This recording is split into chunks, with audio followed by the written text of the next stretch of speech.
London plane trees are just about my favourite trees. I'm going to give you a favourite way to get an agent.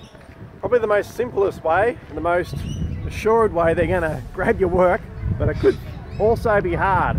The most common way people try and get an agent is they write up a query letter and say, this is my book, it's about yada yada yada. The problem is they get hundreds of queries a day and they probably don't even read your query letter or even read the first few pages, let alone first few paragraphs if you're lucky. So many people I read on forums complain the agent should read my whole book. They can't, because they've got hundreds and hundreds to go through, and it'll take them years just to get through a week's worth of work. The agent, they've just got to be time efficient and do the best that they can. Nice shot of the planes.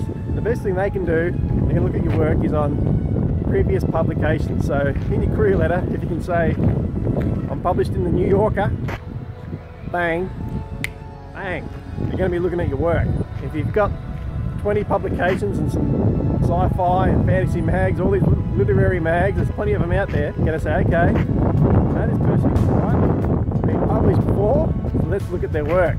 Then they'll read the first few paragraphs. This is not every agent. You're going to need stuff. But you may think, well, I can't get an agent, I can never get traditionally published. It's not true. There's plenty of publishers out there, even from the big houses, who will accept a manuscript without an agent. The one that I'm trying to do right now, which no doubt I'll get another rejection, is through Door Books. Door Books for my young adult realism, fantasy realism. Door Books is an offshoot of Penguin. They accept manuscripts without an agent, so they might look through the right. If I'm lucky, they'll read the first couple of pages and then they'll be hooked. The first few pages are awesome.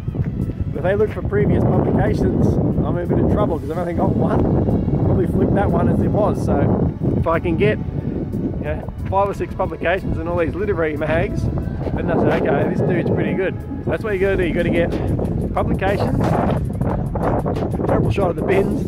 I'll spin you around and give you a shot of the toilets. You got to get publications in literary mags, and you can also publish straight up through certain publishers that take about manuscripts. Neil Gaiman, I think he had about 4 or 5 books published traditionally through publishers, and he thought, oh, perhaps I should start looking for an agent now. They said he had all these books done. Bang, they took him on. Now Al Zuckerman, he'll take people on. Even if you've got a book that hasn't sold that well, if you've been traditionally published, he'll say, okay, this guy can write a bit, or lady, and he might even take that book on again, resell it, make even some more money.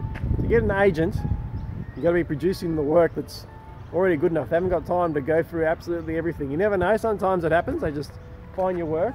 So most of the time, you've got to already be producing. Quite Central Park, but it's all right. So you may be wondering, how do I get published in one of these literary mags? Well, you Google them and you find them, read at least one issue, maybe a few, and see what type of stories they like. Your story may be brilliant, like the ones your good self writes, but it's not the type of story that they usually publish, and they won't want it. Look for their word count, their style, whether they write in first or third person, whether they're short, active scenes, or they're just basically stories that are told throughout time. Copy their style. And how do you find all the publishers that don't require an agent? Just Google publishers that don't require an agent. Google it, you'll find a number of lists along there. Find one that takes your genre, look at their submission guidelines, bang, start submitting. Even if you get one book down, you've got a big chance of getting an agent then. So what an agent really wants is they want to see that you can already write, you can be published, and you've got the skills, you've mastered the craft. They just haven't got the decades and centuries that will be required to go through everyone's submission. So they've got to see, can this person write already? So that's your big goal there, already get traditionally published. If you have enough publications, enough books out or short stories, some agents will actually hunt you down.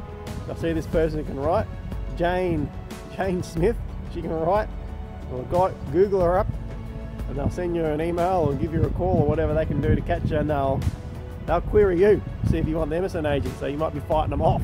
So the best thing to do there is to keep mastering your craft, keep submitting, keep trying to get published in literary magazines and publish a book if you got it. If you don't get any luck whatsoever, in and self-publish. Don't get done into a vanity press where you spend heaps of money. Self-publishing costs a bit anyway, but there's a right and very wrong way to do it. Maybe I can talk about this in other videos later on. Bit of a destitute island there, a bit like my destitute publishing history. But your cover letter's going to need a good hook. Perhaps I can talk about cover letters later on, but for now, what agents really want is they want past publications. They want to see that you can write, that you've mastered the craft. So get mastering, keep going, keep tapping, and you'll win.